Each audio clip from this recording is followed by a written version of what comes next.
You are watching Access LaPorte County, Channel 97. Coming up next is the March 26th meeting of the Michigan City Sanitary Board. You can find more information for this meeting by visiting www.accesslaportecounty.org.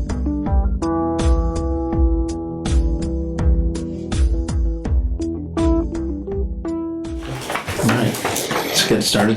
Well, good evening, Michigan City, Indiana. I always have to start out with a little boost because some of these meetings can get kind of dull, and of course I find this extremely exciting. I don't know about all of you, but there's a lot of important things for us to discuss. So welcome to the Board of Commissioners meeting of the Michigan City Sanitary District. Today's March 26th. It's 4 o'clock or 4:05 at 1100 East 8th Street. I'd like to call the meeting to order. And Rachel, if I could impose upon you to call the roll call for us. Babcock. Yeah, man. Andrew Sterling. Here. Tans Balls. Here. Tina Moe. Here. And Tim Warner. Present. Everybody's present. Thank you. And Tina, if I could impose upon you as our new board member, just to give us a little bit of background. Sure. I'll say return. Born and raised here in Michigan City. Lived out of state for a while, then back home. Over 20 plus years in engineering, so this is the kind of stuff I like to do. I love it. I'm just glad to be here. We're glad to have you, and I love the expertise of your education. I'm an engineer also, and I know we have a little bit of engineering stroke on this committee, so that's great. If I could have you take a look at the minutes of February 26th, our last regular meeting, and if they're accurate, I'd like a motion to approve. Make a motion to approve the minutes from the previous meeting. Is there a second? I will second that motion. Motion and seconded. Any other comment? All right, all those in favor, signify by saying aye. Aye. Opposed? Thank you. Before we get to the public. Oh, thank you. Appreciate this. So we did have a brief executive session prior to the meeting, and if you could review that a little. Yeah, part of the statute requires when we have an executive session to have the board member certify, and would the board member certify that there was indeed an executive session held just immediately prior to this meeting, that there was nothing discussed during that executive session other than the information included in the posted and advertised notice. All right. Anybody dissent? If not, Mr. President, we can continue with the agenda. Thank you. All right. So moving on, and I appreciate that coaching there. Yep. Joel. So next we have public comment. Everyone's welcome to comment. If you do have a comment relative to one of the agenda items, make it known to us now, and we will call for public comment when that item comes up on the agenda. Otherwise, this will be the only public comment during the evening. So, is there any public comment? Is there any public comment? Is there any public comment? Hearing none, we're going to close the public comment. Okay. Item number 5, our financial report. Chris. Yes, absolutely. So the sanitation department's operating budget as of March 24th, 2025, verified through Tamiko Smith, our city controller, would be $1,594,357.06. I'll repeat, $1,594,357.06. Our refuge department's number would be $2,450,629.46. Thank you. Appreciate that. That'll come up a little bit later when we discuss the claims. So thank you. Will. Nice to have some money in the bank. All right. Any other questions or comments on our cash balance? All right. Item number B, a resolution amending the salary resolution for the year 2025 of the Sanitary District of Michigan City regarding the position of administrative assistant. Correct. This was talked about during the executive session, and we are asking now, or I am asking now, that we take the parameters to $17 at a minimum to $26.61 at a maximum for that position. Any questions? Have a motion to approve the recommendation? I'll make a motion to approve the salary change. Is there a second? I will second that motion. Any further discussion? All those in favor signify by saying aye. Aye. Opposed? Thank you. All right, Mr. Harris, the law firm, item number 6. I think Mr. Yabelski's gonna. Oh, excuse me. This is the annual, as we did in the beginning of the year, we've been authorized to pay Mr. Harrison. His money has already been approved, so it's just a courtesy to address it at board meeting. Okay, so no additional charges for this month. This is within Additional the action is time. necessary? Yes, it's been approved for the course of 11, when we did it, it was 11 months remaining. Okay. Well, thank you. I appreciate that. It's an efficient way of doing it, and if we have exceptions, then you'll report at an upcoming meeting as they come along. So, thank you. Do we need to take any actions for that? I think we'd already approved that for the year. You've already Yes, approved it for the year. exactly. There's nothing additional. All right, well, we're moving right along here. Item number 7, MS Consultants Incorporated. Progress report? Good afternoon. It is a good afternoon. This is nice. The sun's out. All right. I want to give you an update of where we are on our report. We put together this little graph just as a reminder to the new board member. We're putting together a preliminary engineering report to provide a rehabilitation to the wastewater treatment plant. So, if you guys all have your very colorful graph here. I assume red means bad, green means Red is good? bad, green is good. Okay, just, Yes, red is bad. So the two big things, number 1, number 2 items on this list, and this list really hasn't changed a whole lot since the last time we talked, but sludge digester complex, which is going across the creek. You guys have a very, very difficult time with the sludge processing on dewatering, and we need some more space to add some more digesters. So we're going to put that across the creek. So that turned out to be really the worst offender of everything. In terms of age, condition, so we looked at regulatory compliance, safety, technical upgrade, process optimization, and equipment availability. That turned out to really be the worst of all the systems we were looking at. The second one, and I'll spend a little time on this one, is the new primary clarifiers. You currently have primary clarifiers, however, they are sized incorrectly to new standards. If you were to touch this plant or get an inspection from IDEM, they would derate your plant from 12 million gallons a day to 8 million gallons a day. That is bad news for, obviously, economic development. When you reach, according to IDEM, when you reach 90% of your capacity, they put a sewer ban on your plant. So you can't connect to anybody else. So if they derate the plant to 8 million gallons at 90%, that's 7.2 million gallons a day. Currently, you're in the 6.5 to 7 million on average day. So you're right there. yeah, so it cramps our growth for the city. Very much so. So this one is a big one. Really got to do that.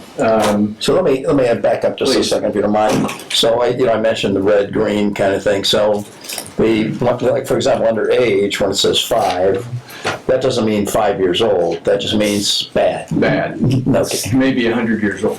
Okay, gotcha. So Some of these components are reaching 100 years old.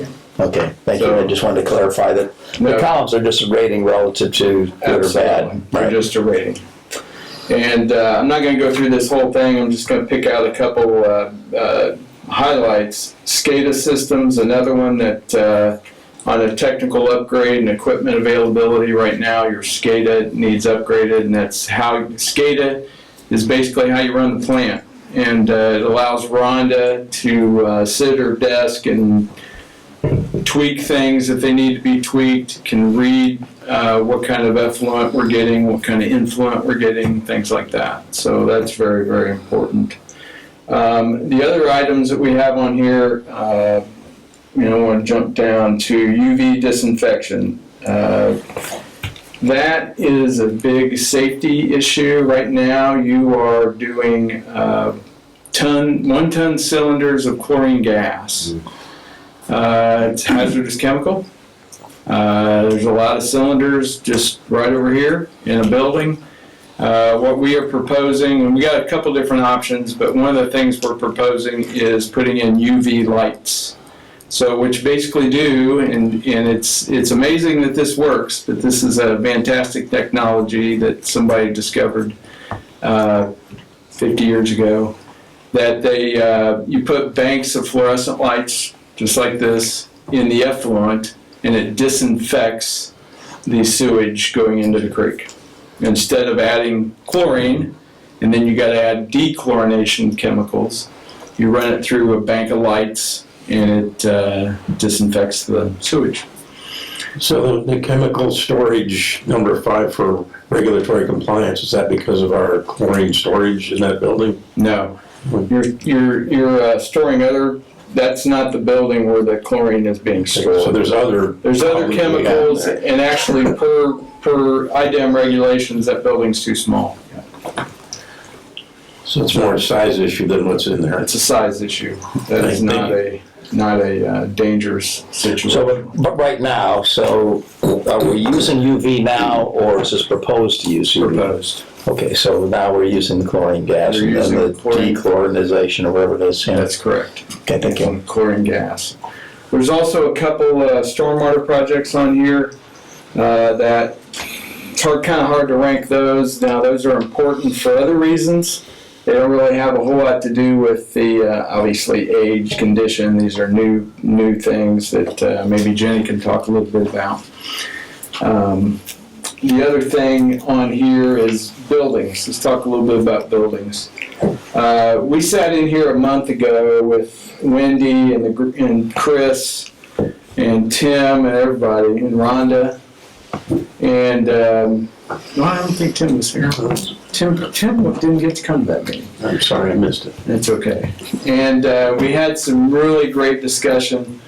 We were trying to decide where to put CNG, the gas, and what to do with refuge, and what to do with operations, and all that sort of stuff. So what we came up with was tearing this building down, extending the refuge building this direction, going across the street here and putting in a new admin, collections, engineering, and forgetting one. Lab, thank you. That's almost the most important one. The lab building right across the street into a new structure, tearing down the little blue building that's the engineering building, probably saving the other 2 barns over there. That was the biggest thing we wanted to do. The other thing we were going to put across the creek where the there's a current pond there. We're planning to do the digesting over there, the sludge digesting. We're going to put in a big maintenance barn to serve operation and maintenance over there.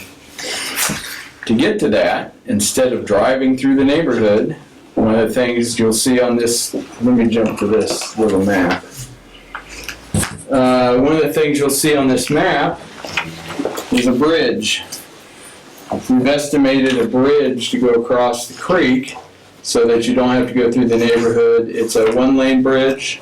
It will be a pre-engineered bridge that will have basically indents on both ends, and it will span the creek. And we've done a few of those, and they're actually very, very effective. They're highway loading, so you can fully load dump trucks, drive across. That will give you guys, if you look at the plant, you guys are really landlocked in just trying to access this area. We're also going to, now we're not going to put this building in the water, we're going to drain this pond, and that's going to be area to park all kinds of vehicles. Right now I think this is planned to be like a 12 or 14 bay, basically a maintenance pond. There are other locations potentially for the bridge. We can put it possibly here. or possibly here. I think that's gonna be the hardest thing is getting permission from the DNR to cross that creek because they really stock fish in it. Yeah. That's gonna be a battle. Yeah. Well, we build a lot of bridges. It is a regulatory hurdle for But sure. that's federal stock here. Yeah. It will be That's a big good one. it will be a regulatory hurdle. You're absolutely So right. how high above the water does it have to be? It depends. We've got to do a flood study. For years. If you know, I mean, I know it's, the creek's bridge- navigable to some distance in, right? yeah, the bridge down here, if you go over it, goes up and over. Right, That's something we got to look into. okay. We're not there yet.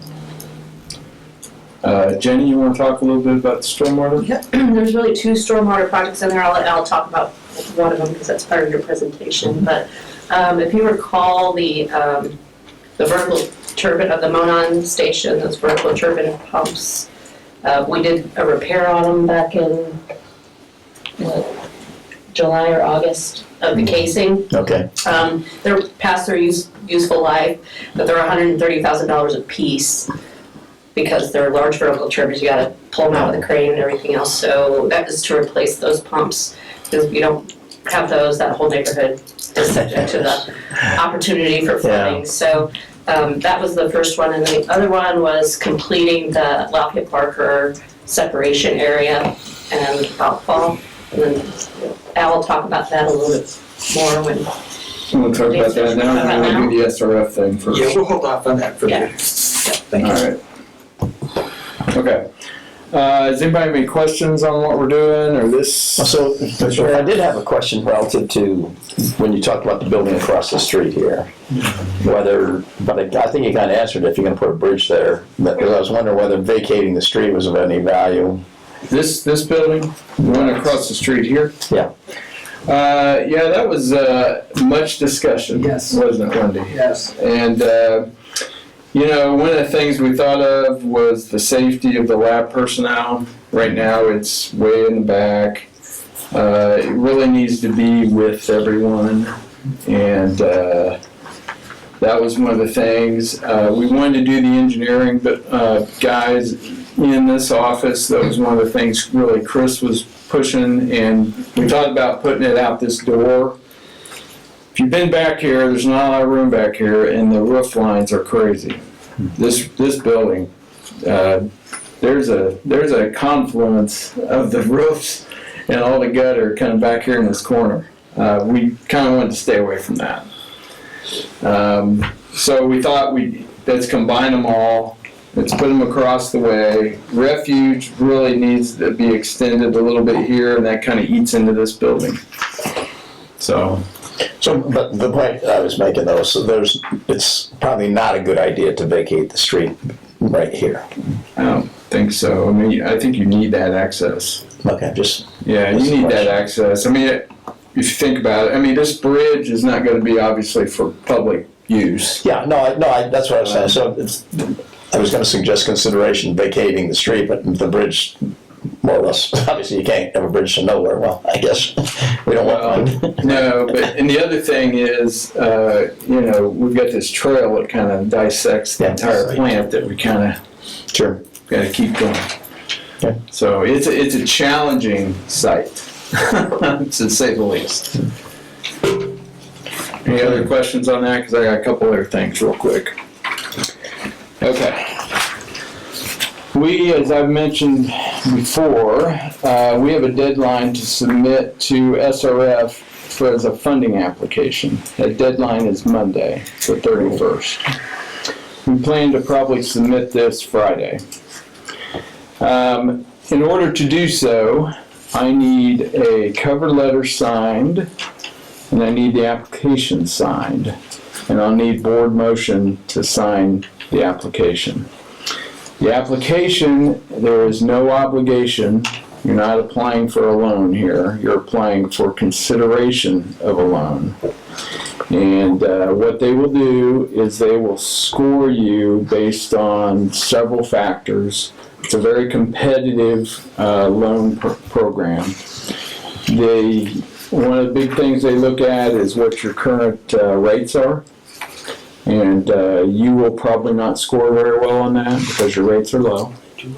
There's a lot of communities out there that have rates that are over $100, and obviously those guys are going to get the money rather than somebody's rates are $30 or $40. Just laying it out there. So this application will get scored. You'll be on what they call a project priority list, PPL, which comes out in June or July. And then we have already engaged, which I believe last month you guys hired Baker Tilly as a rate consultant. Mm-hmm. And so they have this information, and they've informed me that it's going to be a couple months before they can look at rates or have some detailed results on where they think rates could be adjusted. So this is just like I said, it's under no obligation. It's an application. You don't have to do anything. So a couple of questions I have. Probably the other board members might have some too, but if they'd like to go first, otherwise I'll. So a couple things in terms of sending this letter in. I don't think you really spoke to, other than the ratings, that this is for probable construction costs of $90,591,000 according to your estimates. Yeah. So that is the operable number in terms of what we're requesting help for. Let me give you some more detail, if you'd like. All right, they ask for, and this is in the application, secondary treatment is $18.8 million. This is all, and I'll give you the total here in a minute. Okay. Advanced treatment is $35.7 million.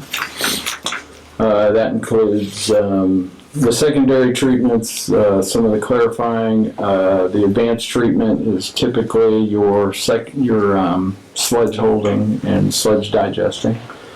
Stormwater management's about $14 million. That's the projects Jenny and Al will talk a little bit about here. Non-point source needs, which is the buildings. All the buildings that we're talking about, the chemical extension, the new admin buildings, the new maintenance barn, all that sort of stuff, is $22 million. Contingencies are $8 million for a total construction cost of $90.6 million, approximately. Oh, okay. So those numbers aren't in addition to the $90 million. They're incorporated in. They're incorporated in that. Thank you. You're going to be even more nervous, though, because I mean, no, a $90 million project is a lot different than a $180 million project. So, and let me finish. There are non-construction costs. You got financial, engineering, bond counsel, things like that. Those tally up to about 10.6. Okay. So right now, this application is for a total project cost of $101.3 million. Okay. And the point is, too, and the reason that we mentioned Baker Tilly is that at some point these costs will end up in rates, correct, someplace.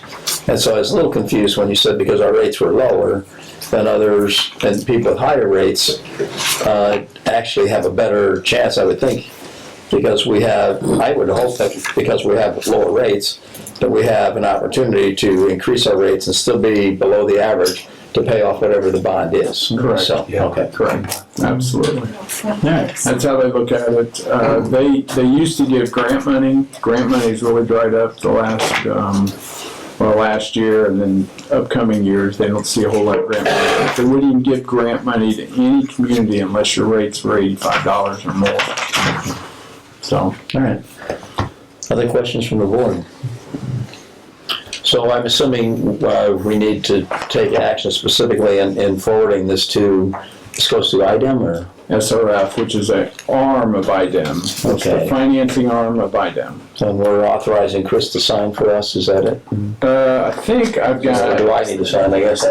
Your name, that's the cover letter. Here's the application, Joel. We have...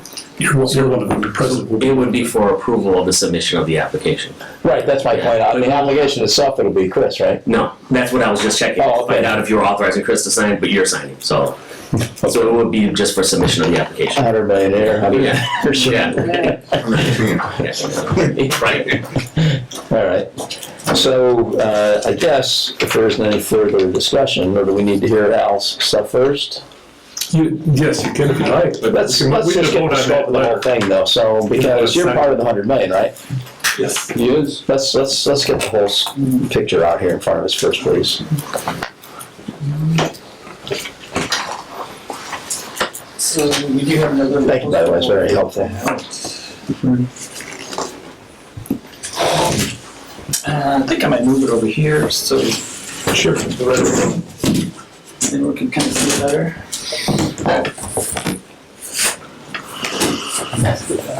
I was gonna say, you can't get it on TV.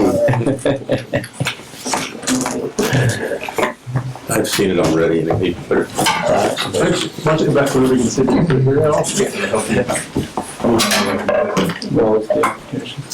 No, I don't know if that. I just wanted to know what the motion was going to be. So that's what I was checking for, to see if he was authorizing this, or he was just, yeah, he signed. So especially for, we have a lot of new board members, and this project dates back to about 2009, 2010 timeframe. The sanitary district at that time worked with city administration, city board of works to address this large area of Michigan City that still has combined sewers. So it's the area around Marsh School, and then south of Michigan Boulevard from Poplar all the way to Woodland Avenue. So we do have some isolated storm sewers through this whole neighborhood. But in general, when rainwater hits these streets, we have some street inlets through the neighborhood, and that additional water goes into our combined sewers. So there's sanitary sewers that take all the domestic wastewater out of the neighborhood here when it rains.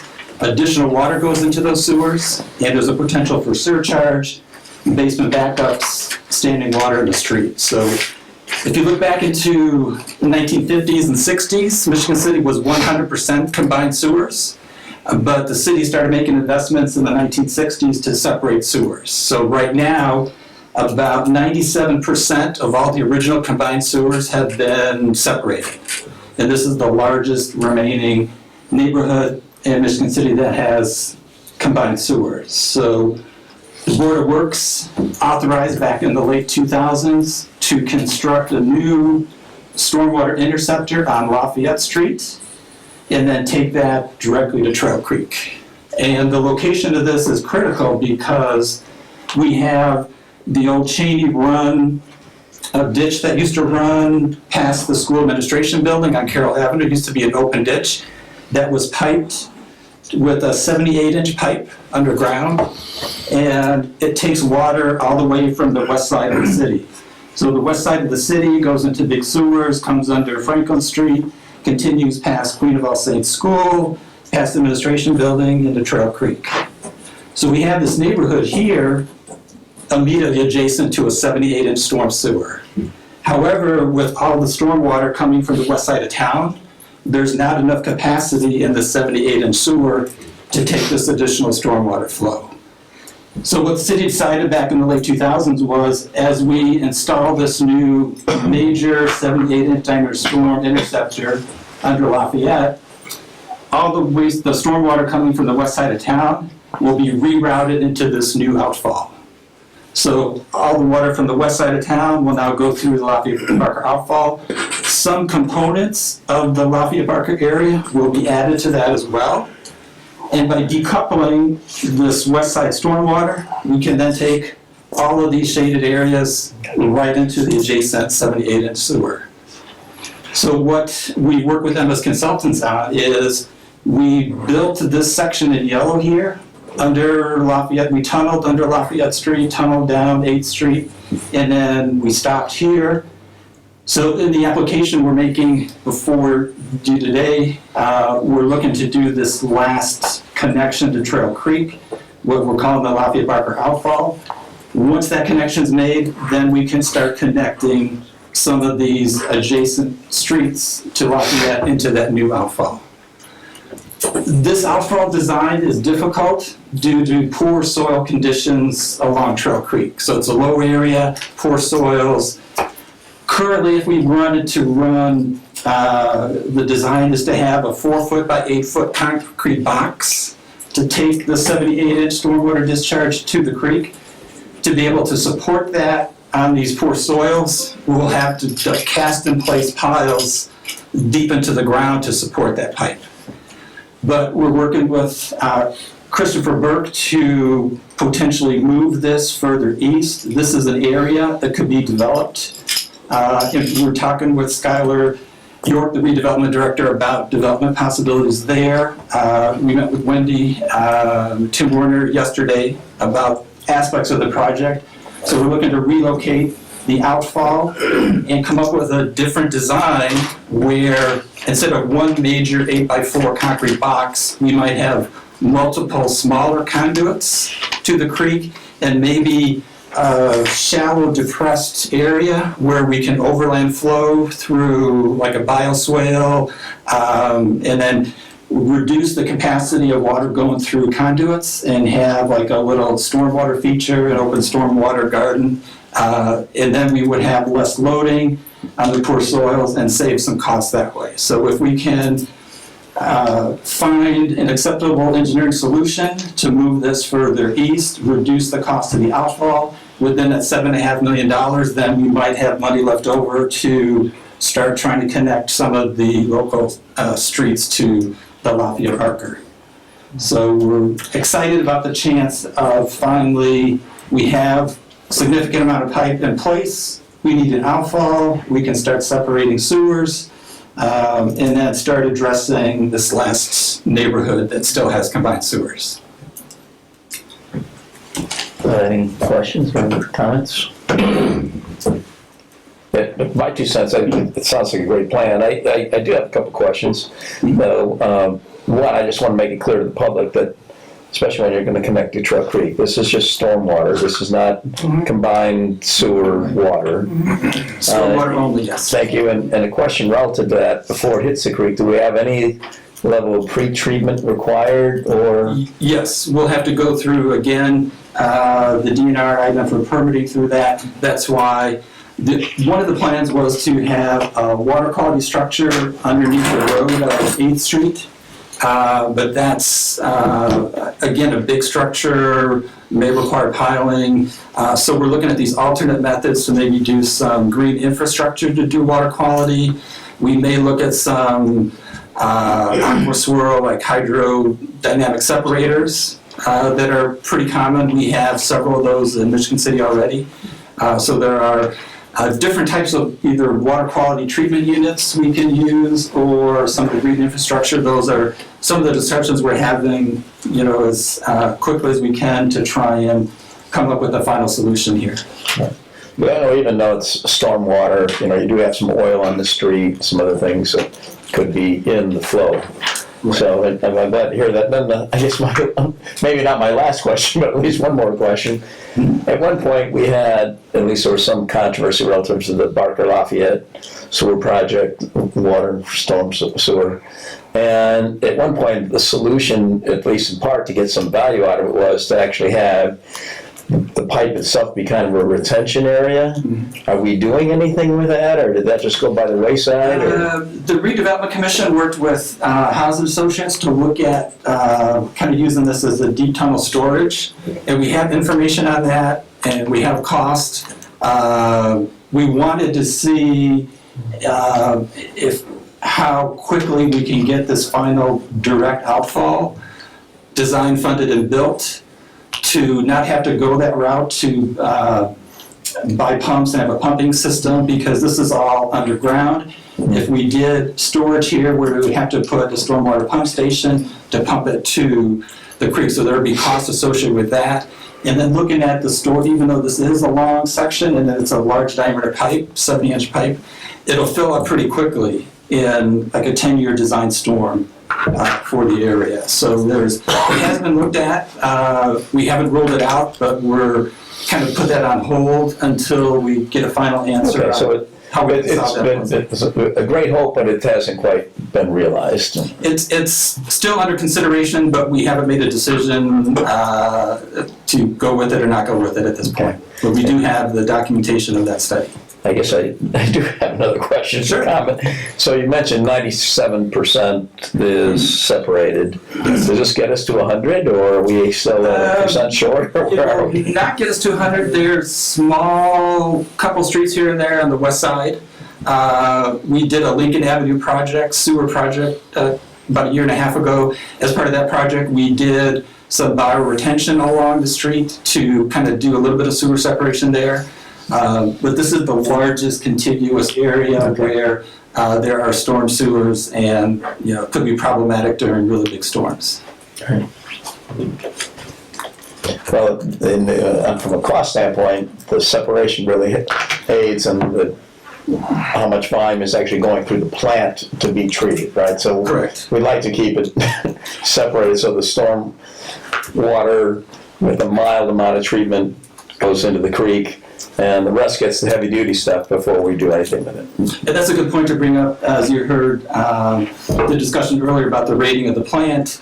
As we decouple some of these combined sewers coming at us, we're now reducing the average daily flow to the plant, and that improves the city's standing in terms of having available capacity for future growth. Yeah. So it's a service improvement to all the residents living in here, and then it's also a general improvement to the whole city, having more capacity in the plant since we're taking the stormwater out. No, sounds like a great plan. You've obviously put a lot of work into it. Sure, Wendy. Can I add one thing? I just wanted to, because this has been a really great conversation, and I know some of these projects have been run a long time, and to your point, obviously a pipe to nowhere isn't going to serve anybody, right? So how do we really take where we're at and make the best use of it? One thing that considered here, and as we go forward and give you a better cost estimate, is understanding what's the long-term maintenance. The minute you say pump, you're talking money, you're talking energy, and you're talking maintenance. So it doesn't make it a bad idea, to your point, but as we begin to compare these things and go forward, we're gonna need to be, I think we have, but I think we're gonna be more purposeful about calculating in some of those long-term costs. It's not something we always did in infrastructure over the years, but I think it's becoming more and more important. So I just wanted to toss that out there. This was another really interesting discussion. And Al, if we get to this point too, we free up some of the pressure in the blue area, right, too? So Yes. that reduces as well, which gives us more room to work over there and help the flooding in that particular neighborhood. Because I suspect that, well, I know where we're at is, we're 97%, right? The last 3% is gonna be incremental, 5 streets here, 2 blocks there. So that's a good news, but this will get us closer, and then we can narrow, I think we can really zero in on those and try to get to 100. So I just wanted to add into that, because we've been talking so much about this. Low-hanging fruit is easier to get and cheaper. Yes. That's what we've done so far. Right, and that speaks to the 78-inch Cheney run pipe was here. All sewer separation done to date has been putting more and more water in that 78-inch. And we did detailed hydraulic studies to show at a 10-year rain event that pipe would now be surcharging onto some of the city streets. So that's what kind of stopped us at 97%, because we needed one whole brand new storm interceptor. Yeah. And that's where now we're focusing on that Lafayette project. Great. Thank you. Go ahead. Yeah, if I may, Mr. Wallace, in the blue area, yeah, right there. To my knowledge, in order to resolve the problem, I don't know, a couple years back, and what the sanitary district did was fill the storm sewers up, because they were combined. Yeah, they put gravel in them, so they wouldn't take any water. So that's the other issue you got going, they just plug them up with gravel. So I don't know if people know that, but. It wasn't the storm sewer, so we have sanitary sewers, which are combined sewers here. In alleys and then different intersections, we had regular stormwater catch basins that drain significant areas into those domestic sanitary sewers. And during heavy rains, we would get calls from residents that their basements are backing up. So the staff came up with the idea in Chicago and other cities, they'll put plastic restrictors in inlets that are in combined sewers. and maybe leave water pond on the road a little bit until the rain stops and it'll go away, so we're not flooding basements. So what they did on some of the inlets in the alleys, they put stone so water can still go through the stone and exit into the combined sewer, but at a much slower rate. So they did not plug them 100%. They just used an alternate method to the plastic restrictors or putting in larger diameter rocks. Yeah, but slows down the volume of the stormwater component. Right, to protect the people's basements that were experiencing repeated backups. And that's pretty standard for CMAP. I mean, Berwyn, a lot of other folks that kind of have the same issue have been doing that for quite Well, I mean, the alternative of overloading the plant, you get it overloaded, goes somewhere, right? Yeah. So it's much better to keep the cleaner water in the street for a little longer than overloading the plant. Yeah, or a basement. Thank you. Yeah. It's good comment. Other questions for Al or the team? So, Chris, are we ready to take a motion on this, or do we need more information, or? This is separate, of course. We're talking about the just signing the letter at this moment. Right, but I mean, that's, the money for all to that is part of the letter. Correct. That's right, okay. All right, so I guess we need a motion. You might have to coach me or Jewel, but in order to put in our application to. This motion to approve submission of the letter for application for the SRF funds. For the SRF funds. Correct. And this is a request more or less for in the $100 million range. Yeah. I mean, our estimate is 101.3. Correct. So this is a big undertaking relative to the city, and it shouldn't be taken lightly. So I want to make sure everybody on the sanitary board is comfortable with where we're moving ahead and with the explanations that we've had. If I could just add to that, just so you all are comfortable. This really only takes you like to the 10-yard line, right? You still got 90 more yards to go in this process, but you can't get the process started without submission of that letter so that you're eligible for consideration. This will come before you again for further approvals as we move along. This is just the first step. I just want to make sure you're all behind me. I mean, not that I'm overly sensitive. Don't put your name on it, Don. There we go. Well, I got Ron on here too. So Ron, to that point, do you have any comments or thoughts? No. Well, and you're endorsing this too, I assume? Yes. Thank you. All right, so can I have a motion? I'll make a motion to approve that we allow our president to sign the letter requesting SRF funds. Correct. SRF funds. Thank you. Application. I will second that motion. Any further discussion? All in favor, signify by saying aye. Aye. Opposed? Thank you. Oh, aye, thank you. That was a Don, so, okay. Great, thank you very much, appreciate your thoroughness. And I'll do this all toward the end of the meeting, if that's okay. I'll give you another 2 copies. All right. Thank you very much, I really do appreciate the thorough explanation and obviously all the work that's gone into this, so thank you, well done. Thank you. Very professional. All right, so back to our agenda. We're moving along at breakneck speed. So, I have an invoice? Yes, under the MS consultants, I recommended we pay their invoice of $55,000. That has been the continuation of their contract that we've already approved. Okay. So that's the recommendation from the board. I move to approve invoice number 61-04D30-00-5 for MS Consultants. Is there a second? I'll second it. Moved and seconded. Any further discussion? All in favor, signify by saying aye. Aye. Opposed? Thank you. All right. Snyder Geomatics. Item A, Lake Avenue Highway 12 lift station project. Good evening. Good evening. Sit here. You can do it bold if you like. Yeah, okay. Yeah, I'm gonna stand up there and dance a little bit too. That's good. Yeah, we like it. Entertain us, please. Yeah. Highway 12, we're still in the pre-construction phase with the contractor. We're reviewing, we periodically are getting, submittals and shop drawings to review. Reviewed quite a bit of that so they can get some structures ordered, especially electrical structures, just so they can get some stuff ordered in case there's any price increases with tariffs or whatever will happen. So that's ongoing. To have some good news about NIPSCO, I've had several discussions with them, and they will bring three-phase service and connect the gas for no charge. Oh, okay. So that'll be coming across the street. They'll end up setting another pole on our side of the street, and then we'll take the electric from the pole underground to the lift station. Okay, so that'll happen soon. Indirect drawings are ready to go. We just need a performance bond, which will be happening soon, and we'll submit that application. We were hoping that they wouldn't, but the railroad did come back and request some geotechnical borings at the tracks.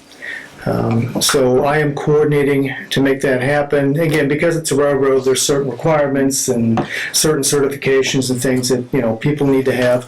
You did approve last year an increase to the services agreement to provide for geotechnical sampling. Okay. All of that wasn't used for the other geotechnical work, so there still is a balance on that. So we'll see where the quotes come in and go from there, but it is something that we need to do. So the railroad wasn't satisfied with being just outside their right of way? No, they were not. We had hoped that this wouldn't come up, but it did. I mean, we got some comments. So we're not even in their right of way, but they would still want the geotech. Yeah. But they want to keep the trains on the track, you know. Well, it's kind of important, you know, when it's coming through there. You know, the other comments from the railroad were just general comments, you know, add a note and, you know, just those kind of general things that they want, you know, different notes. But that, I just didn't want to make you aware that that's coming up, and I'm coordinating all of that, and I'll have more information for you. Okay. So we want to do this invoice now too, please?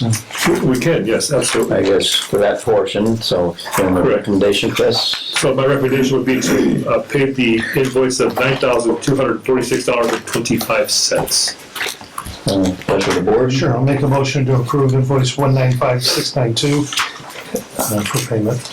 Is there a second? Second. Second, yeah, thank you. All right, any further discussion? Thank you. All those in, hearing none, all those in favor, signify by saying aye. Aye. Opposed? Thank you. Okay, this Item B. this is the MCASE project, the Michigan City Annexed Area project. We're doing the RPR, the construction observation. Reith Riley's moving really full speed ahead now, which is good. With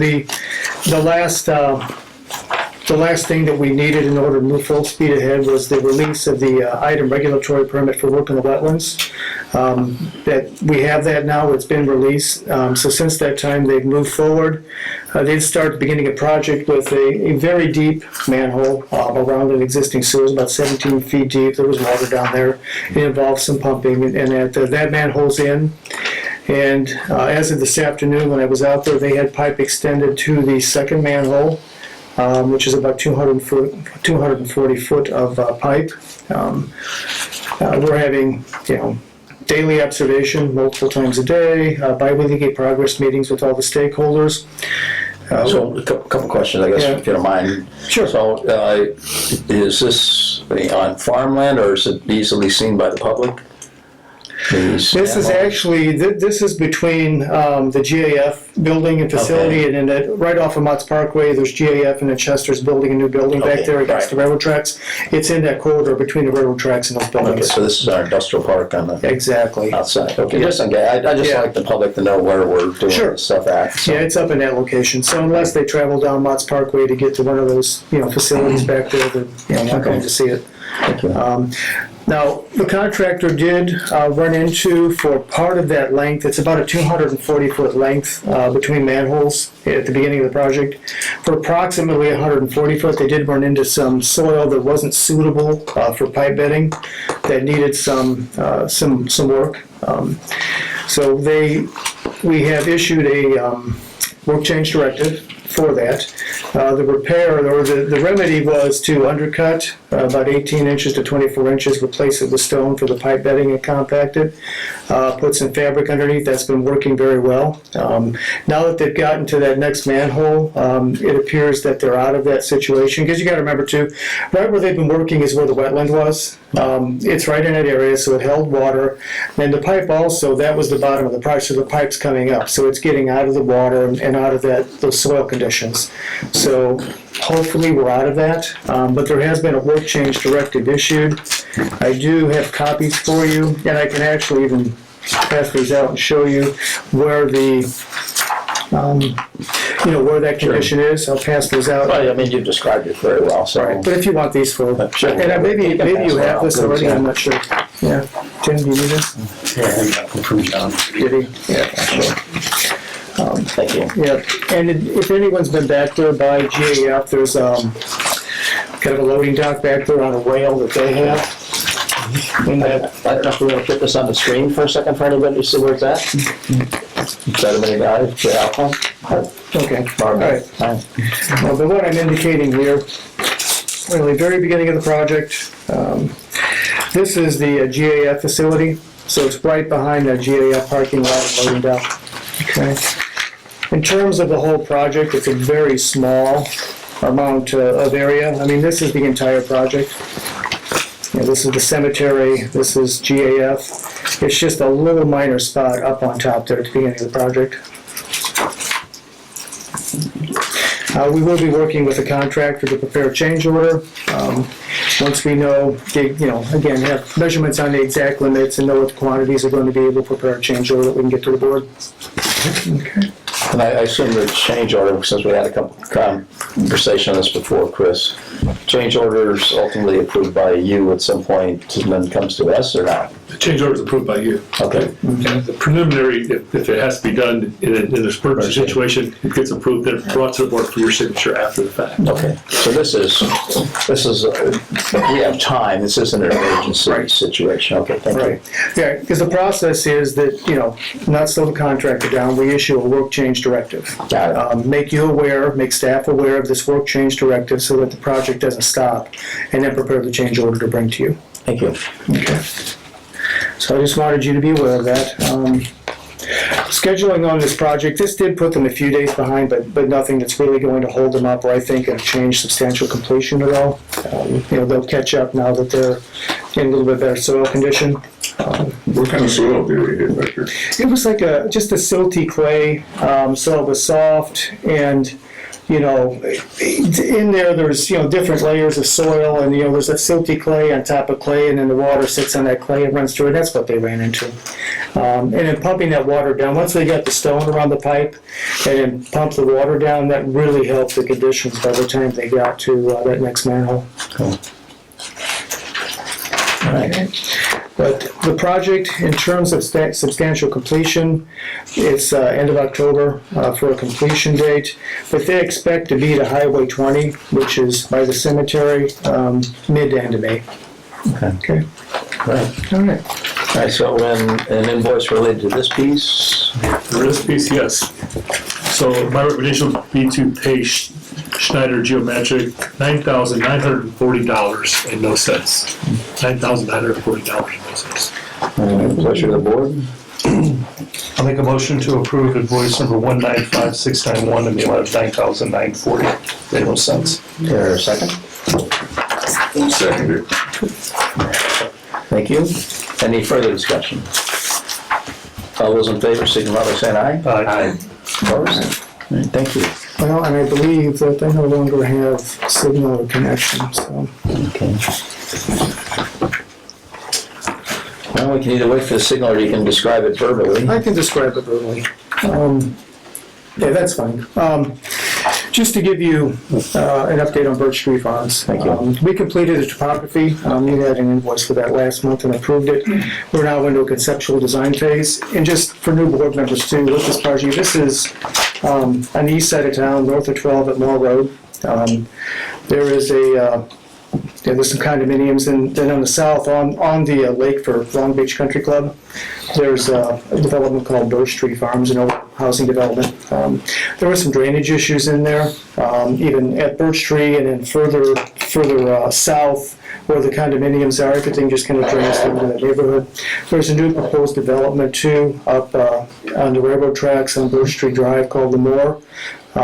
So the purpose of this project is to address some of the drainage issues in the neighborhood and just help have some planning for the other development, and that's where it's at. There is a concept plan that we met with Mr. Warner and Mr. York about just to go over these things and to show what the proposal is. So now the next step is to take this into a conceptual design phase, come up with an estimate of probable cost, and then once that's done, if it's the if the city's prerogative, then to go into design and funding.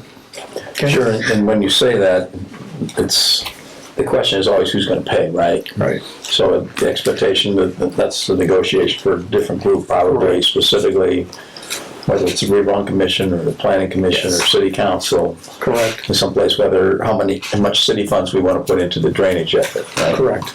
Okay. Correct. Yeah.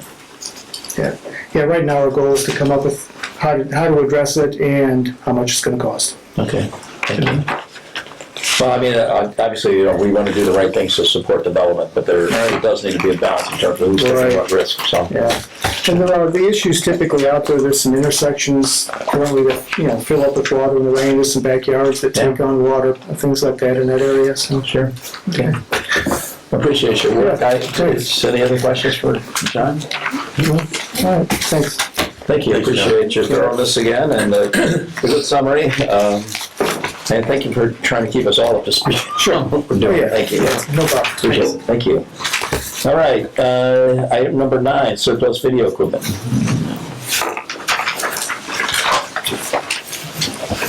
Good evening, board. I'll talk to you about equipment that our staff has been reviewing. And we have some surplus video equipment that we're not using due to age and operability and the condition of this equipment. I'm going to go ahead and identify it, read down the list of this equipment that we've identified. We have a 95 Chevy 1-ton video truck with subside RST equipment with a VIN number of 1GBHG3 1K3SF126826. And we also have a 2014 Ford F550 Q's video truck with Q's equipment with a VIN of 1FDUF5GT2EEBO9319. An EnviroSight quick pole camera with a serial number of 0308QV08 and a Q's PurePoint Cube camera system with a serial number of BEC 2020-11. We currently have a video truck, an EnviroSight that has replaced the video equipment right here. That's we purchased November 2024. Nice. We did look at trading in the video truck that we were using before that, the black one. The highest offer we got just from one of the vendors we were looking at was like $38,000, and we figured the truck had more value, so we did not pursue that trade-in value. Other vendors didn't have interest in it, and the one we had before that was this other white truck here, which is about 95. And then we have the Q's PurePoint camera that was used as a temporary situation. We're having so many issues with that black van. And this was just used to get us by when we were having so many issues with that truck to be able to video sewers, and since when that truck was giving us issues and it was down. And we haven't used that equipment since 2022. It's something that goes in the back of a pickup truck, and it's not the most ideal situation since now we have the van that we actually can use. Works out much better for us. And the other pole camera there, that is just some old equipment that's been sitting around that we no longer have a use for. So instead of just having this equipment sitting around getting older, because any electronic devices, the longer it sits around, the less valuable it becomes. One vendor looked at all this equipment and he estimated the value of the total equipment at $75,000 to $85,000. So we were thinking if we could have the board declare this equipment as surplus, then we would follow district policy and procedures and look at selling this equipment, and the revenue that we get from the sale of this equipment can be used to purchase equipment as needed in the collections department. So that's what I'm asking the board, is if we have any more questions. Chris, please. Yes, my recommendation would be to note it as surplus. However, it gives us also the opportunity, if we can sell it to another third party, so we can see if there's more market for marketable interest Sounds like some on it. big numbers. For that, yeah. If we can go over that number, we surely will, but the surplus allows us to go ahead and dispose of the property without going through a bidding process. So it would be my recommendation to designate it all as surplus right now. And the van you mentioned covers more or less all of this. This has been sufficient for our needs since November of 24 last year, and all of this equipment right now is just sitting, not being used. So it makes sense to consider it surplus, move forward. One vendor recommended websites called Gov Deals. Other municipalities use that as an auction site to try and dispose of their surplus equipment. That would be one option. You can set a reserve price on it, or just put the price you're looking for on that piece of equipment, and then everybody has a chance to look at it and make an offer on it, and that'd be one option that we could pursue to get rid of the equipment. So let me ask a related question. So just operation versus board action. So let's say you find Nirvana, somebody offers you $150,000 for the whole thing. Mm-hmm. Do you sign off on that, or does that come back to us again, or is this today just one and done and you guys go? Once you donate as surplus, it just stays with us. We got that right to do what we like. Okay, yeah, we got $200,000, we surely can, and it just goes right in the same pot as we're talking right now. Just curious. Makes that number better that you like in a minute. Yeah. Absolutely. We're obviously counting on you guys to do the best, and from what we've seen, it's really been good. So we're just looking at this equipment. Why have it just continue sitting around? Let's see what we can do and get some value out of it. Purchase equipment that is needed. Thank you. Right, pleasure of the board.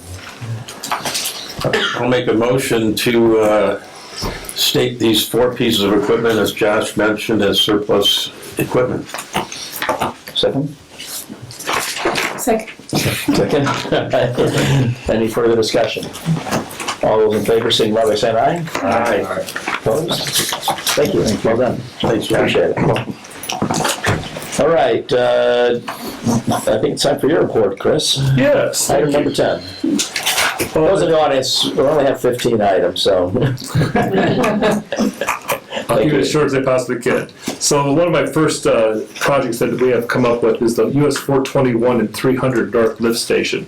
This is, if you're not familiar, but it's out by the car dealership, Harley Davidson, and the new Loves Corporation, which is what we're servicing now. So the county redevelopment actually, prior to my tenure, had constructed this lift station through another source, which would be they contracted D&M to construct it, to eventually become ours. And so by doing so, I came on board, we did an inspection, we found some things that were not adequate with the lift station, and so we addressed them with other outside entities where we had come up with a plan to get these items fixed. And we also needed a generator on site. And unfortunately, the way the generator goes is this was never negotiated upon at the beginning of this onset of this project with the county, and they were assuming they were going to use just a temporary generator. We have those here. However, Loves is a huge corporation. There could be additional, the Harley Davidson, the other entities around the area that might use it in the future. So by the time we would call out of a failure and bring our crew here to pick up a generator, get it working, get it out there and get it to the site, get it hooked up and working, it would shut down Loves for a considerable amount of time. So we want a permanent generator put on site. And so that we negotiated with the redevelopment, I believe their meetings tonight also in the county. They're approving a portion of this, and so I'd like to approve the other portion. We came to the agreement between the three of us, approved by the mayor, of course, approved by Wendy, that we would like to split it a 3-way split. So it's a total cost of $74,734. and a third of that for us would then be $24,908. We're paying a third, Loves will pay the other third, and the county redevelopment will pay the third. Okay, so we're in for the thing, the community, Michigan City community's in for a third. Correct. So in the interest of just good neighbors and actually getting this project put to bed, and that we would take over the lift station.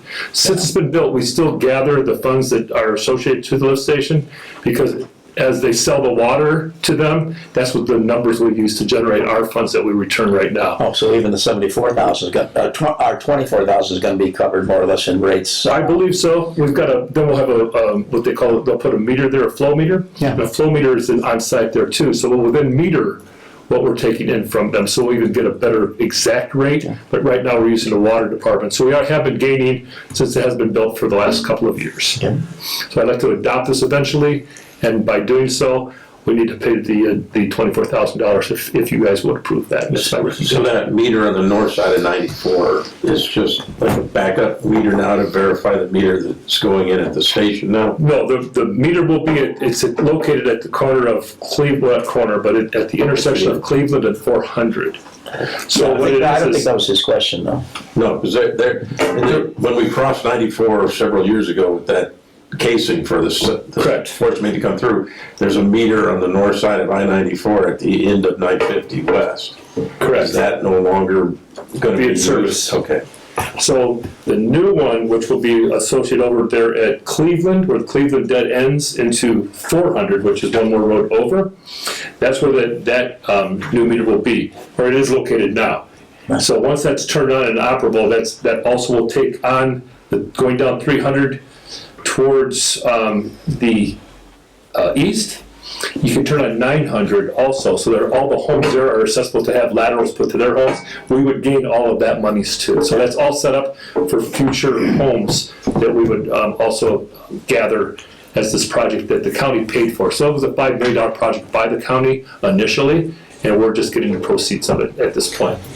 So I feel the $24,000 investment is well worth our venture. Were you taking over the maintenance of it too? We would take over maintenance the whole thing, correct. So it would become our lift station. All right, so again, what's the pleasure of the board?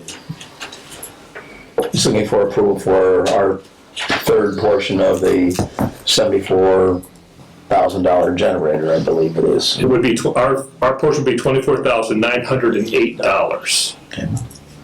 Okay. make a motion that we approved to pick up a third of the cost of the generator in the amount of $24,908. Is there a second? Second. Any other discussion? All those in favor signify by saying aye. Aye. Opposed? Thank you. All right, so SL-RAT update. I don't know what SL-RAT is, but We're two different. We've had that introduced us before, and I know we have new members too. But that's the system that actually designates the blockages between manholes, and they actually do it by sonar. Okay. So I'll let Al take care of that presentation. Did you write your white oak first? Oh, I apologize. I wanted to white oak first. Oh, I just assumed. You jumped. I followed you. I apologize. Yeah. So white oak I want to talk about too, but I don't want to take over Al and his collection staff's thunder. They did an excellent job of this project, but this was an emergency situation over at 106 White Oak where they actually repaired the emergency sewer that was damaged and the settlement which collapsed part of the roadway. My portion of it is I would like to introduce the invoice portion, which would be the Woodruff who did the work. And that would be a total of $31,016.69. And that was the emergency repair. But again, I would like Al to kind of address how they went about this, because they did an excellent job. Al even went throughout the neighborhood and put notices on everyone's house because of the weather conditions we had. We weren't able to pave it, so we had to put temporary rock there, and explained everything to all the neighbors so they would all understand why it was just a temporary situation. So I applaud him for that action. So Al, if you could just address a couple of items, that'd be great. Sure. You can follow the pictures right in your book there too. Did see those? Yes. Much of the credit goes to the staff who worked on the project. City engineer Tim Werner advised us of problem on the street where there was some caving going on adjacent to a manhole. So Jim Michaels, our main collection foreman, mobilized his staff to go out there, start videotaping the line with the video inspection truck. We noticed some sag in the pipe, some things that were unusual, kind of hard to explain. Once we got to the manhole itself, there were some unusual conditions we could see. The manhole was sinking in. So met on site with staff, reviewed with John Gorsica, our sanitary district engineer, and it was decided for the safety of vehicle traffic and keeping our sewer line open, we needed to do an emergency repair. We contacted Woodruff & Sons late the afternoon one day. They were mobilized 7 o'clock the next morning. During the night, we did call out a jet crew to make sure the manhole was down and running, so we kind of monitored that through the night. Woodruff got out there right away, started doing the digging, repairing, came up with a dewatering system to dewater so we can put the manhole in. When we completed the repairs, it was February timeline, so we did not have access to the asphalt plants being open. So it was, you can see from the pictures, considered the whole roadway had to be milled out to do the repair, so there's stone left. So we realized if we just walked away and left stone there, people may be wondering what's going on. So we did a little flyer, worked with the mayor's office to get that approved. And I think it went by Wendy as well. The mayor's office then distributed on social media and the newspaper, and we did the door hangings on the nearby homes, just so they know we would have liked to pave it, but we don't have access to the asphalt plants. So we've been monitoring the situation. As cars drive over it, we expect it to set a little bit, so we've been adding stone to redress the top of the area to make sure it's a safe driving spot. So now that we're approaching April, the asphalt plants should be opening, so we'll finish off completing that repair. And Woodruff & Sons were real good to work with in terms of getting out there quickly, getting the job done fast, and minimizing the overall time to have that street closed. Great. So this $31,1691 is for work completed to date. We still will be paying for the asphalt patch? Correct. We have not authorized a specific contractor to do the asphalt patching, but we'll be reviewing that and trying to figure out the most cost-effective way to get that done. Thank you. All right, so I'm assuming you're supportive of spending $31,000? Correct. Thank emergency repairs. Well, good job, I did that money. And I'm sure those folks appreciate it too, and I do. So good. Really think the communication is really great, so thank you. I'm sorry to interrupt. Sure. The invoice for Woodruff, invoice number 61893 is for $31,016.69. It's my recommendation to pay that. Any, what's the pleasure of the board? Make a motion to pay invoice to Woodruff for the amount of $31,016.69 for the White Oak emergency repair. Is there a second? I will second that. Any further discussion? All those in favor, signify by saying aye. Aye. Opposed? Thank you. All right. Now your rat report. Okay, now give the rat report. So I'm sorry, Al. No, that's fine. You're not the rat. No, You're just reporting. Right. We'll explain what the rat means. For the benefit of the new board members, last summer, district staff and some of our consultants were heavily involved in updating, renewing our IDEM permit to discharge wastewater into Trail Creek. It has to be updated every 5 years. This past summer was the cycle. We needed to renew that. As that process was completing, one of the related documents to our permit to discharge into Trail Creek is we have a combined sewer overflow operational plan that governs how we inspect, maintain, and clean our sewers. So reviewing that plan, there's a specific section, 4.5, that says it's the goal of the sanitary district to have all sanitary and combined sewers cleaned, inspected, and televised once every 3 years. So upon kind of learning of that last fall, during my time of service with Christopher Burke providing consultation to the sanitary district, started looking at how we were doing in terms of cleaning. So on page one of the memo in your board packet on the sanitary sewer inspection updates. It has the table, kind of the green and red color shading. We were able to go through board meeting minutes and reports for 2023 and 2024. And in those records of the board, there were documents from collection staff identifying how many lineal feet of pipe were inspected during that month.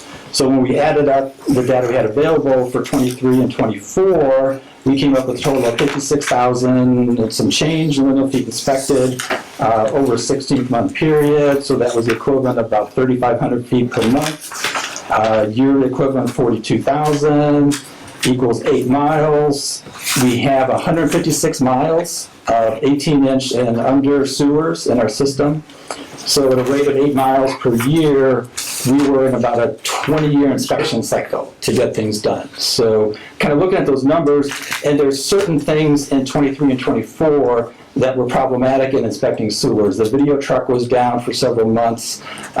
Staff were assigned to different activities.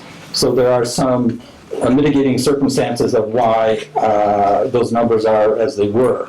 So on page 2, then we start getting into what were the traditional sewer inspection methods. So traditionally, over the years, collection systems across the country would use a combination vac jet truck to go out and clean sewers, and then once those were cleaned, they would follow up with the video inspection truck. So that's very time intensive. The vac combo truck requires a CDL driver. We have to clean the sewer. As you're cleaning the sewer twice per day, wherever you're at in the city, you have to come back to the wastewater treatment plant, remove the debris from your debris box. So there's lost time traveling back and forth across the city 2 times a day. The vac truck is a monster piece of equipment. It sits in the middle of the street. It blocks traffic. There's traffic control associated with that. And then we have the video inspection truck. That's time intensive also. The driver's often accompanied by a helper. So with the vac truck and the video inspector, we have 3 to 4 staff tied up in doing these inspections. And again, the truck sets up over the manhole, so we're partially blocking the street. So once we kind of analyzed how we're doing things, we started doing some research investigation, and that's where we came up with the SLRAT, which stands for Sewer Line Rapid Assessment Tool. So you're probably familiar with engineers, professor people. We like to make up crazy names for things. So Sewer Line Rapid Assessment Tool came to be SLRAT. And the logo is a big, huge rat that we're looking at. It wouldn't be a sewer rat, would it? So the cool thing, the really interesting thing that got us interested is this technology is, and at a future meeting we'll kind of bring the device into the board, show you again. You can kind of see in the little picture there, the little yellow units, they sit on a manhole, and it's based on audio signal. One of the units transmits an audio signal through the sewer. The second unit has a receiver. If it's a clean line, most of that audio signal goes to receiver, and you know you have a good line. If there's blockage in the line, that audio signal is going to be interrupted, so you're going to get a degraded signal. So the technology in the device is within 90 seconds, it goes through a series of audio signals, and then you can see in those little images there, it'll immediately tell you good, fair, or poor rating on a scale of 10 to 0. So within 90 seconds, we get a reading. If we get a poor reading, then staff can assess, do we need to call a vac truck over and do some additional work, or we could come back and do it. So that kind of explains the system. And then on page 3, kind of concluding the memo, we rolled out the SLRAT units on February 28th. We did our own training on it. The first day of use, we were able to inspect 3,500 feet of sewers in one day. So in one day, we did the average of what we were doing in a month during the kind of problematic years with equipment in 23 and 24. So we found that to be, very exciting. So with our staff responding to rain event calls, different calls for service, vegetative management at certain facilities, what we wanted to do projection-wise is say, if we were to inspect 3,500 feet a day for 3 days a week, 3 out of the 5 days. The other couple days of the week, we might be doing other tasks. So the minimum 3,500 feet a day, 3 days a week, we would get 42,000 feet inspected a month. When we add that up for the year, that's over 400,000 linear feet. With our 156 miles of sewers, then we project to be able to get through all 18-inch and under sewers within 2 years. So that was kind of the exciting results we're having with the SL wrap. And then the next couple of pages, just wanted to kind of show visually what that means. So this is a scale drawing of in 23 and 24. The gray bars show actual monthly footage of pipe inspected based on the data we got at the board meeting minutes. And then February 25, one-day inspection, we got up to 3,500. When we mailed this out last week, we're at 25,185.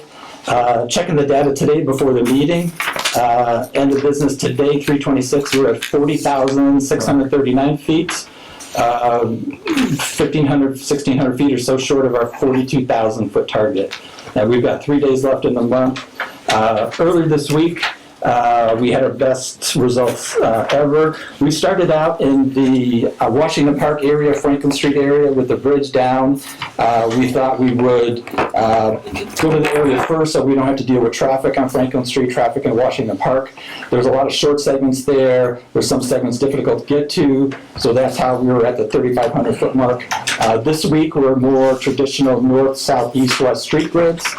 So we got up to 5,600 feet in an 8-hour period. So the results are giving us confidence that we can hit the 42,000 a month inspection target. If we can inspect more than 3 days a week, we certainly will. We want to kind of build up a surplus. So when we come into rain season, other things going on, we'll be ahead of the schedule. So when we get to March of 27, we'll meet our mark. Then this, the SL rat is good for up to 18 inches sewer pipe. So that represents about 87% of all our sewers. So we still will have some number of larger diameter sewers. So we're working up a plan to be able to do those inspections in parallel with the 18-inch and under going on. So we want to hit the target of inspecting all the sewers in 3 years. Some side benefits of doing this work is, so we actually will be tying this to our GIS system, but what we're doing for now is we print out these GIS maps. So we show where to start. You start at segment 1, go to segment 2, 3, 4, 5. So this helps the staff go through and helps with efficiency to get through the whole sewer network. From time to time, we'll find a manhole that's not in our GIS system that would have maybe been installed at a later date. So they've got a set of these in the van, so they'll mark it up in red and tag it for engineers to go out and add that additional data to it. The other benefit is, as we're popping manholes and putting the equipment in, earlier in the week we went to a manhole, saw that was starting to kind of fill up with water and needed some quick maintenance, so they're able to call a jet truck over and vac that down before it impacted any of the residents in the street there. So really the rewarding thing is the response from the staff. Using this new equipment, it's the latest technology, and it's a lot easier for them. We're driving a van around that does not need a CDL. We're not driving the big back trucks around as much, so we'll get longer service life out of the back trucks. So the staff have really embraced it, and they're bugging me every day for more maps to go out and do the work. So we're pretty excited about it. We wanted to share this initial results with the board, and in meetings to come as months progress, we'll provide updates on hopefully maintaining a good results going forward. We brought these in, for demonstration so they can see them. This here would go, you'd open a manhole up, that's the transmitter.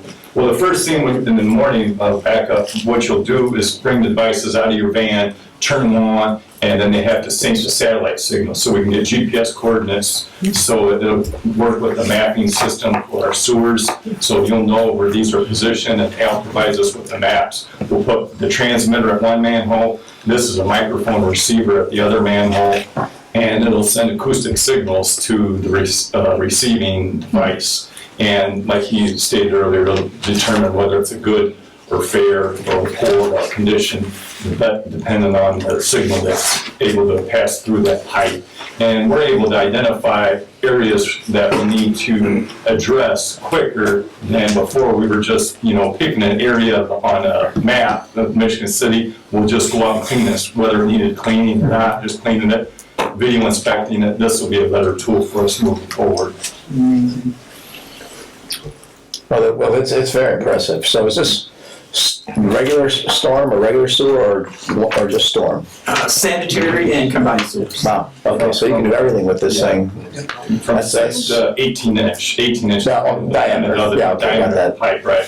You see how easily it could be maneuvered, so it just takes two guys out to do the whole system. Yeah, it's very impressive. And a small band and that's so in the past, your projection was, we may have got, our target was a 3-year inspection plan. We may have gotten it done in 30 years, or 20 years, 20 years. And now the projection is you can probably get it done in 2. So definitely some room to beat the 3-year target. So it's very impressive. And I just love the fact that we're embracing new technology and training our employees to be more comfortable with higher tech stuff. So thank you very much. So, do we need to take any action, or is this just kind of an update? Just for informational only. That's very impressive. So, you're going to work on a little press for this? That's Al's I think we should have a little something. I want to take his glory again. One thing I didn't mention, but the guys are really excited about too. So we have this white panel van that we put the equipment in. So Chris has challenged us to come up with a design to put on the van and have it wrapped with. Should have some big rat on it. Wrapped with the rat. We'll have to get city approval for what we might put on there, but we'll come up with something interesting. I'll make an exception. Sure, public comment? Go ahead. No, and if I may very briefly, that's a 10-time improvement. That's an order of magnitude improvement. Very impressive. That needs to go into your press. Yeah. That is exactly. Really this is time, energy. Thank you. Well done. Well done. Any other thoughts or comments from the board? Now, I didn't necessarily think when I got on this board there was going to be a lot of excitement, but you're creating it, so thank you. I love when we embrace new technology and do the research and try to get our community up to where it should be relative to others, because it is a very competitive situation. And us being able to tell people we're using the latest technology and our people are very confident with what they're doing, and most importantly, the water staying in the pipe and not on the road or in people's basements. So, all good. So. And our goal is to become #1 and #2 business. Okay, there we go. There we go. Yeah, good. All right. With that, our staff reports, please. Those were included in your packet. If you had any questions, and this was a part of the staff report, was SLRAT.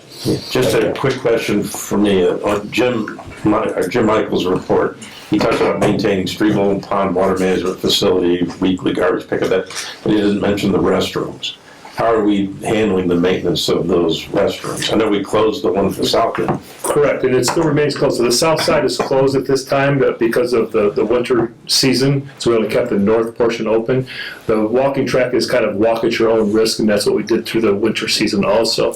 Once we release that or lift that, we'll then continue to keep the signs up, because the signs say walk or use at your own risk, so it kind of just is, it could be a yearly message that we want to send out.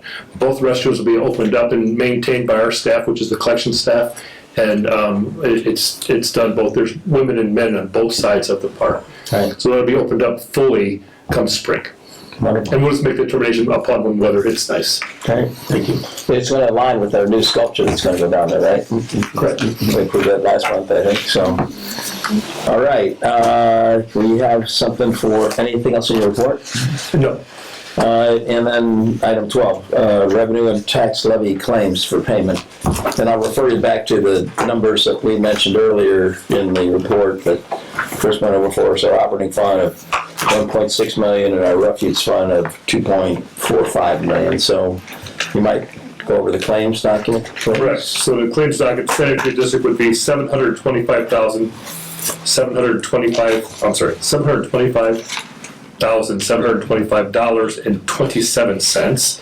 The sanitary district tax would be $134,669.15. The SRF1 bond and interest would be $475,000 for a total claim of $1,335,394.42. A couple of the big items, we have big ticket items, of course, is our refuge payment for this month, which is our tipping fees that we pay to have our garbage taken care of, and then we had a $300,000, as we did last month, bill from our general insurance for our insurance coverages for the year. So those were our two big numbers this year, or this month, excuse me. So that's the reason why it escalated. Yeah, it looks, usually it's in the 700,000 range or something like that. So this is $1.3 million against our money in the bank of about $4 million. Correct. So, yes, sir. And that's not including our investments, so we have investments that are separate. Sure. All right, so we're solving. So what's the pleasure of the board relative to approving the payment of the invoices? I'll move to approve our total claims of $1,335,394.42 for March 26th. Is there a second? I'll second it. Moved and seconded. Any further discussion? All those in favor signify by saying aye. Aye. Opposed? All right, thank you. On to item number 13, old business, or any old business come before the board? The only old business I have, and I'd like to just acknowledge publicly the Linda Simmons, who stepped in at a very vital portion of the sanitary district and took over as president, and for her term that she's now retired, bless her heart, and she's moving on to bigger and better things with Jean. But I want to publicly thank her for her services, and again, welcome Tina aboard. Thank you. And Linda's efforts were much appreciated. We're looking for Tina's contributions too, so thank you. So I was keeping track of how many times you made a motion, so it was very good. Mr. President, one other item under old business, if I could, Councilman President was here last month, talking about York Street. Yes, And I was we have here an for that. update to provide to the board on that. We've got one more poster board to go through real quick.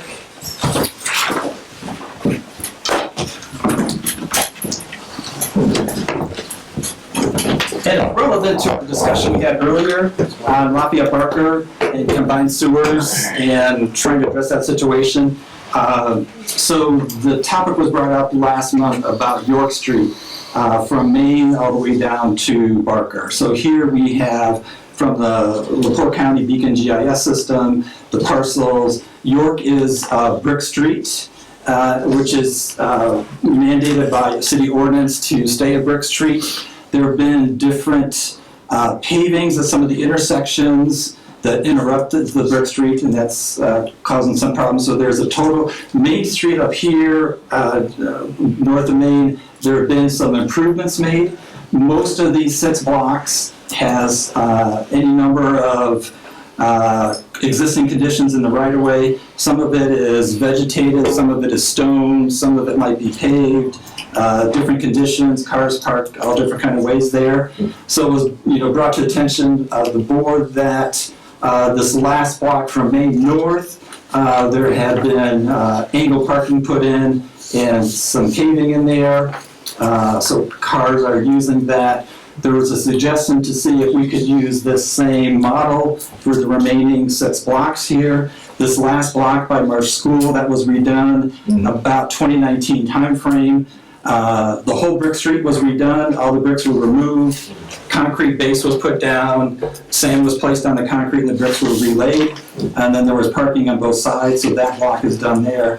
So then what we did is we looked at our current sanitary sewer infrastructure and storm infrastructure. So these pink blocks, 1, 2, 3, 4, are areas where we have no storm sewers. They're only combined sewers. And then down here, we do have a storm sewer here, so potentially a couple blocks could go through here. So what's kind of critical to this whole analysis is we have combined sewers for a big portion of the stretch, but not storm sewers. So one thing we're looking at is with Marsh School here, there are certain number of students that walk back and forth to school. So we've observed that in certain areas there's cars that either park and pull over part of the sidewalk. So one of our concerns is a safety concern with pedestrians getting past some of the cars parked a little bit or halfway onto the sidewalk. So that's one item we're looking at. How can we potentially address that for the safety of the students and other pedestrians? The second issue we're looking at is where the grade of York goes from north to south, and everywhere we have a cross street that's paved over, the natural drainage is stopped by the asphalt, and we have these little ponding areas on either side of the street. So that's a drainage concern. And then the last concern is with the combined sewers here. These are relatively small diameter combined sewers, 10-inch diameter, 12-inch diameter. So if we were to put additional stormwater into those combined sewers, we could result in putting additional basements at risk from backup. So there's a concern there. So looking at all these different concerns, we did have kind of a joint city meeting yesterday. Wendy Bechet, Public Works Director, convened the meeting. Tim was there, City Engineer, Skylar York Redevelopment. I was there from Sanitation to kind of review drainage. So we came up with these kind of next steps. Short term, city wants to investigate the safety with the sidewalk parking issue, with the vehicles going on the sidewalk. Midterm, Sanitary District is going to look at some of these isolated areas that have ponding and see if we can do some localized small projects to address that, mitigate in some way, realizing we do not have capacity in the combined sewers or storm sewers nearby.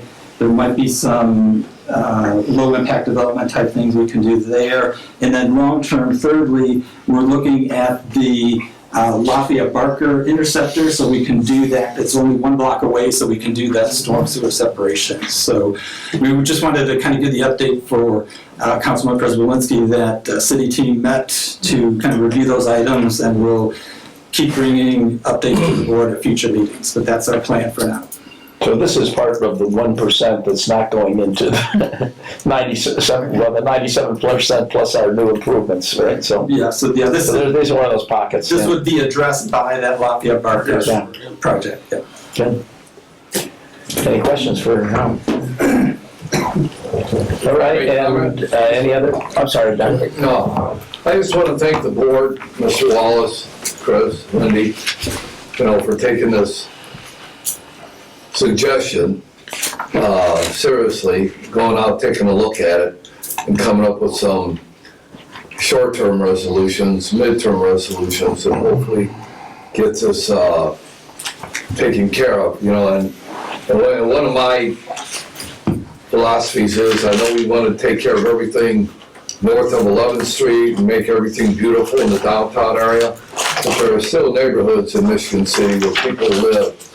This affects their quality of life, it affects the property values, it affects the safety of the children walking back and forth, to school, and just being able to play out in the neighborhoods. So, thank you very much. Thank you. Is this under new business? This is under new business. New business. Thank you.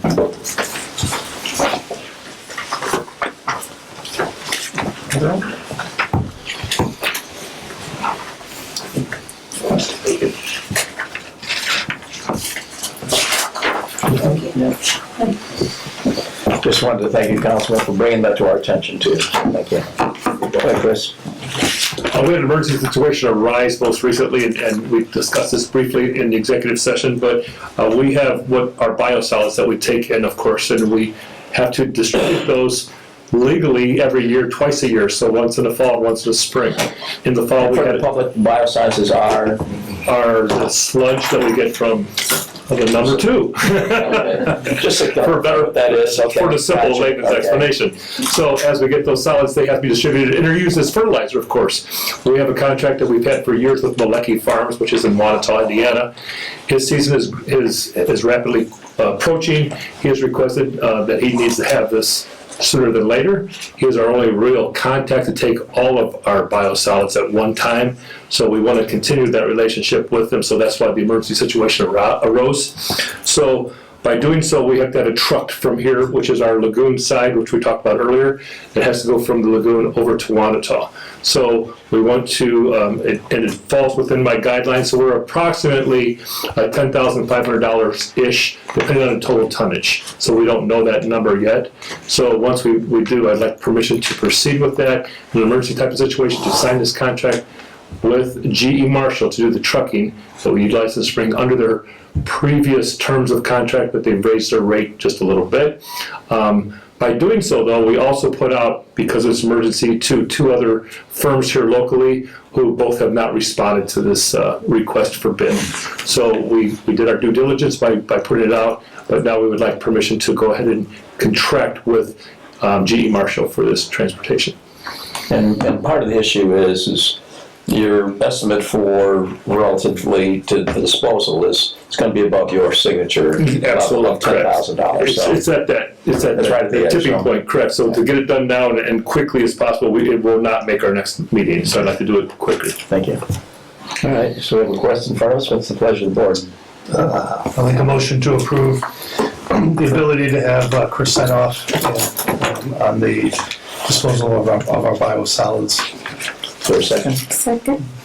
This contract was also vetted by our council. Okay, good. Yeah, and also, just for the record, if we could make sure that the minutes reflect that the board is declaring an emergency pursuant to Indiana Code 36-1-12-9A, just so that it's in the minutes.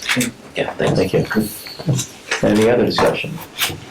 All those in favor, signify by saying aye. Aye. Opposed? Okay. Well, thank you very much. That was our last agenda item. Our next regular meeting is April 23rd here at 4 o'clock. I did, and I may have been mistaken here, but Tance, is this your first meeting? No.